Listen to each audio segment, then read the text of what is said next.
A correction on the AEW contract length of William Regal amid rumours of a WWE return. We have the ratings for last week's edition of AEW Dynamite after the Thanksgiving delay. Speaking of the Dynamite and AEW television ratings, not looking too good when it comes to the average audience age for both Rampage and Dynamite. Colt Cabana gives an update on why his podcast stopped after the event of All Out. Plus, Saraya speaks on the backlash to one of her recent Dynamite segments.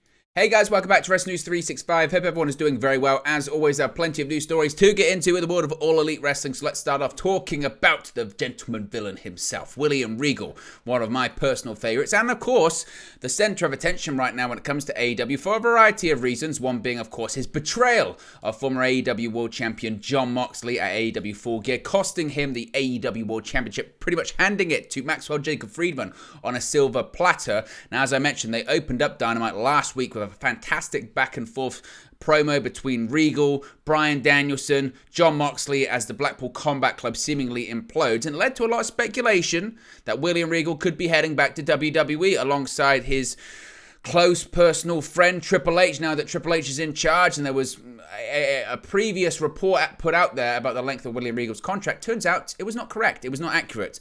After being told to run far away as far as you can and never ever come back by Jon Moxley following his betrayal at AEW Full Gear, speculation has begun about the possibility of William Regal making a return to WWE down the line. It had been claimed that the former Blackpool Combat Club leader was under a one-year deal with All Elite Wrestling, but in a correction from his previous report, Dave Meltzer clarified on Twitter, kind of hilariously, that the Englishman actually had a much longer contract. According to Meltzer, Regal signed a 3-year deal with AEW when he joined the company rather than a 1-year deal, as Meltzer had initially reported. Meltzer bases this on what he said when he signed. If this is the case, his long-term future is very much going to be with AEW, despite the well-known friendship that he has with WWE's Chief Content Officer Paul Triple H Levesque. The Game did reference Regal over the weekend on social media to promote WWE's latest premium live event by sharing videos of Regal screaming "War Games" from his time as the NXT general manager, which only furthered the rumours about Regal's future with the company. Meltzer noted in his original comments that Regal would be open if Tony lets him out of his contract, and considering how heavily he's been used following his debut, that appears to be pretty unlikely. As I mentioned, Regal was a major part of the Full Gear main event between Moxley and MJF for the AEW World Championship, as he handed his classic knuckle dusters, brass knucks, to MJF to help him defeat Moxley to become the new AEW World Champion. Fans will likely expect to hear from AEW Dynamite on... I'll start that again. Fans will likely be able to hear from MJF on Dynamite Wednesday, as the AEW World Champion didn't appear last week due to the fact that he was filming for his role in the Iron Claw. This is kind of hilarious. Almost as hilarious as me stumbling over my words just then. What was hilarious is that clearly Meltzer had some bad information, or he had heard some bad information put out there. Oh, Regal, he's only signed a 1-year contract. It's not coming up anytime soon because he arrived in the company in March, so it's sometime around then, possibly a little bit later on. If that is the case, he's still not going to be coming back to WWE for a few months at least. And very, very clearly, and again, this is why you have to... when Dave Meltzer talks about AEW, you do have to listen, because his sources and his information comes from the highest point possible, that being Tony Khan. But at the same time, you do have to kind of take it with a pinch of salt, as I say, about this big, because sometimes he is a mouthpiece for the company, and he has close sources and close people within AEW, so he will say their version of events, their versions of the story, as opposed to actually the truth on the matter, or the objective truth on the matter. And clearly, Dave Meltzer has got a phone call, I would think, from Tony Khan to say, hey, it's not 1 year, it's 3 years. Let's not put anything out there, because that's, at a period of time which not the company's future, but certainly talent's future, and rumours of unrest and people wanting out of the company and people wanting to go back to WWE. When that's rife, the last thing you need is a figure that's featured prominently on AEW television in the main event angle right now. The rumours of, well, in a few months' time, he's probably going to go back to WWE because he prefers it there, he likes it there, his best friend's running the show at this point. They don't need that, AEW. They don't need that, certainly based on bad information. Because, as I said before, it's probably true in reality. Let's face it, if William Regal was a free agent today, he would be in WWE. Because he's Triple H's friend. He's Triple H's guy. He was the first guy that Triple H went to when Triple H was given control. Even before he was officially given control of developmental, he brought William Regal to his side and said, this is going to be your job going forward. Didn't have a title, didn't have a role, but he was told, you're going to be the guy that, scouts talent, develops talent, etc., etc., etc. That's what's going to happen, right? That's what he was told. So make no mistake, if William Regal was a free agent, he'd be back in WWE today. I have no doubts about that. The only thing that I think that AEW can offer him, let's say over WWE, is that possibly it could just be a case of, he doesn't. It's not as stressful. The WWE schedule is what it is. Even if you're not wrestling, that is intense. It's 7 days a week, all times of all hours. I don't know if that's changed under Triple H as opposed to Vince McMahon, but I wouldn't be shocked if that wasn't the case. In addition to that, you could say in comparison to AEW, they're once a week. And Regal's not. He's not. Office, he might help give ideas, he'll give talent advice if they're required, but he's mainly used as a talent. Yes, he might help coach wrestlers if they want improvement in the ring. He essentially runs training seminars with Bryan Danielson at every TV, but that's not because that's part of his role. He does it because he likes it and because he's a coach, he's a scout. That's what he's been for the past decade or longer in WWE, so it's pretty difficult to lose those instincts and just become a talent. But at the same time, he might like becoming a talent. I've seen this weird thing on social media where it's like, he's been used terribly in AEW. Are you kidding me? He's been used terribly.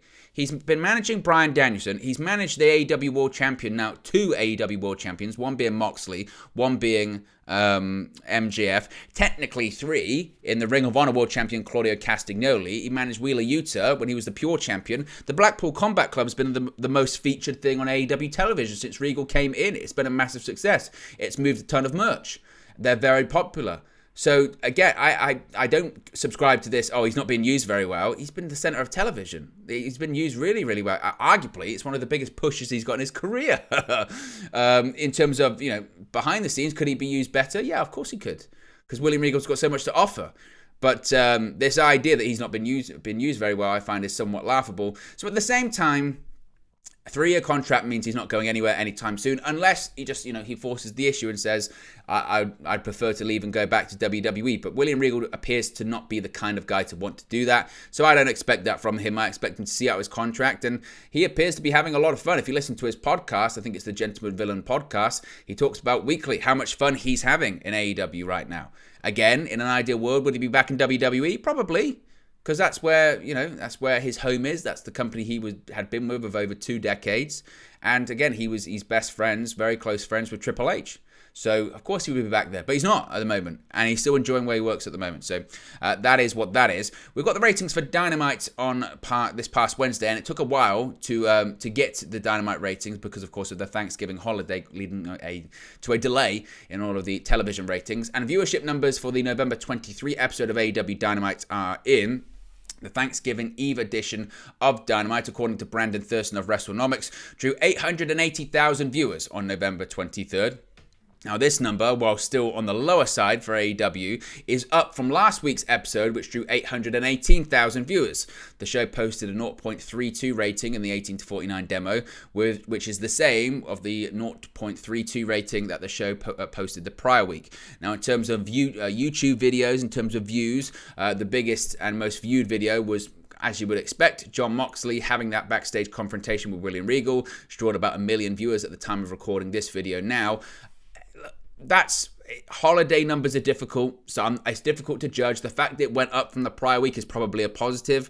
It was the day before Thanksgiving, so you've got people traveling, you've got people meeting up with their families. Again, I don't know a ton. Obviously, I'm over here in the UK, so we don't celebrate Thanksgiving. But from what I understand, there's a lot of traveling. It's families. You have events going on. The day after, you have football, NFL coverage, and it's a holiday. It's a holiday. Holiday TV is never viewed certainly pro wrestling is never viewed by that much. So I think they'll be relatively happy with that number. As I mentioned, it's difficult to judge. They would be certainly hoping this week is the week that they get back to close to that million mark. And MJF's going to be on the show, etc. So you would think possibly they might get back up to those higher end numbers, or certainly within their range, which they found at the moment. Their range is 800 to 1 million. That's their AEW Dynamite. That's the range. Now, speaking of the TV ratings, this is quite an interesting story, actually. And I suppose it's somewhat alarming for AEW.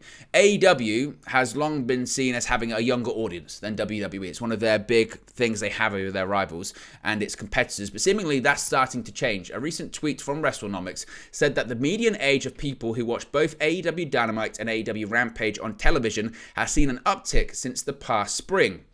While it only accounts for people watching the show on television and no other means, the median age for Dynamite has risen from roughly 48 years of age to approximately 51. This, though, pales in comparison to its Friday night counterpart. When the 1-hour weekly show first debuted in August of 2021, Rampage was the wrestling show with the youngest median viewership, hovering around a median age of roughly 46 years, which is quite funny because it's still old. No disrespect if that is your age, but that's still old for a median age. Nevertheless, the show has seen a major jump in age in recent months. As of autumn 2022, Rampage has a median age of around 53 years, a small gap away from Monday Night Raw, which sits around 54 years of age according to the graph. This is not the first concerning statistic regarding AEW's Friday night show, with the cable ratings for Rampage underperforming in recent months. However, that can be attributed to sometimes major competition with the likes of MLB or the NBA. In addition, the time slot isn't great. Sometimes it's taped as well.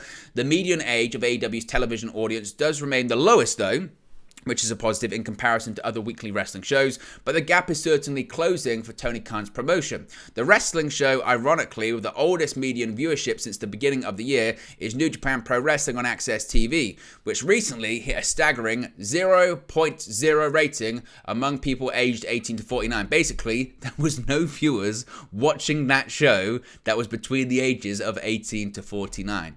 And you could say, well, Owen, what does this all mean? What it really means is that traditionally, the average wrestling fan is older, and younger people aren't. And look, it's not a complete science because you look into the crowds. There's a lot of young people in the crowd, but advertisers, the demographic they like to hit is 18 to 49. In their mind's eye, that's the group of people that's most likely to purchase things they see on the television, buy merchandise, etc., etc. And AEW has always had over their rivals that, well, we're a younger promotion, we cater to an audience that's, not kids like WWE, but, it's kind of a bit more mature, but we still have a younger audience than everyone else.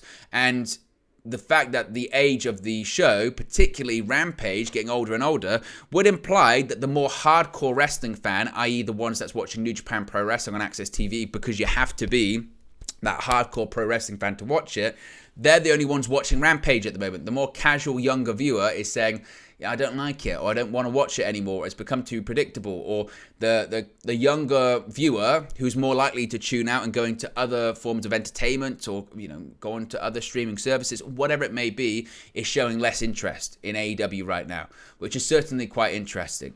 What they will do with that information, Tony Khan likes to always talk about how he's big on statistics and big on analytics. What he will do with that information remains to be seen, but certainly it's interesting information nevertheless.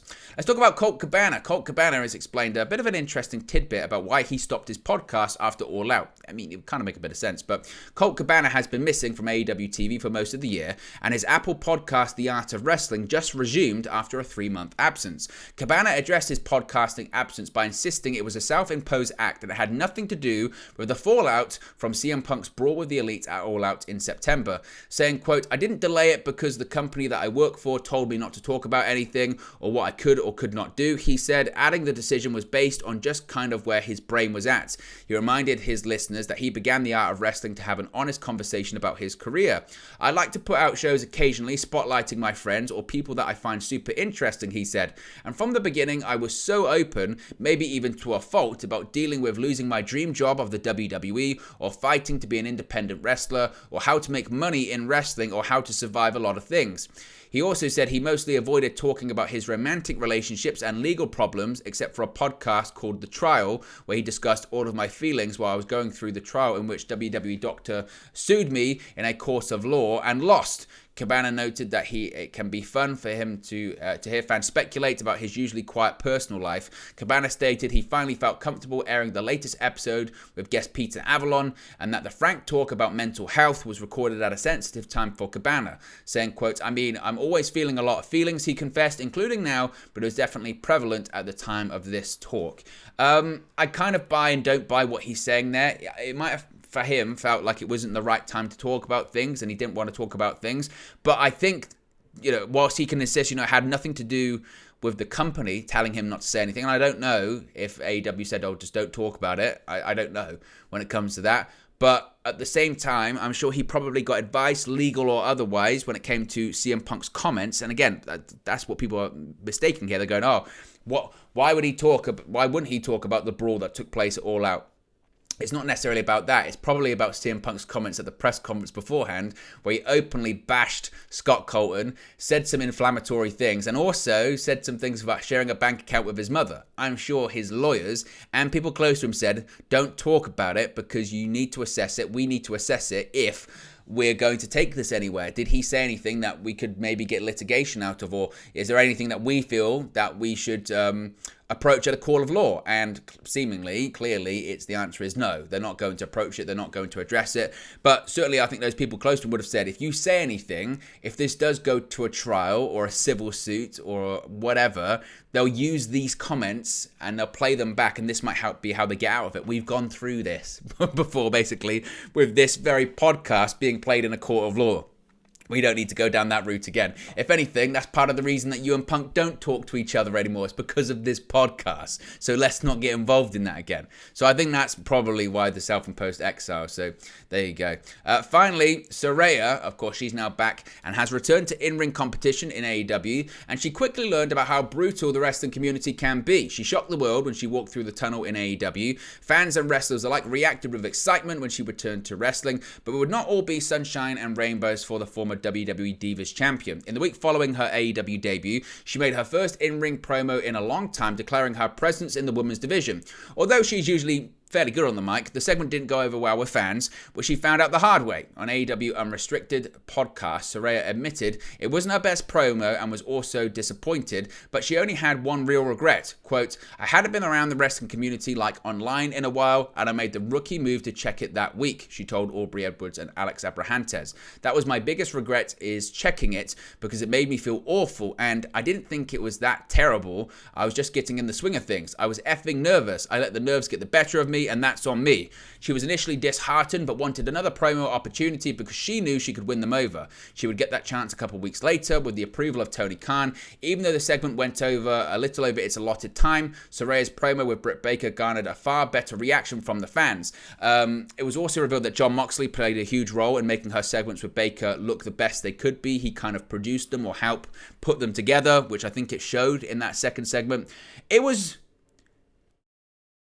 okay, the second one. It was much better. It was not perfect because at the same time of showing her fight and her drive to get back to where she was, she also kind of alienated the fans and kind of made Britt Baker's point for her, basically saying, I'm a bigger star because I've been anywhere but AEW, which is kind of Britt Baker's point in that feud.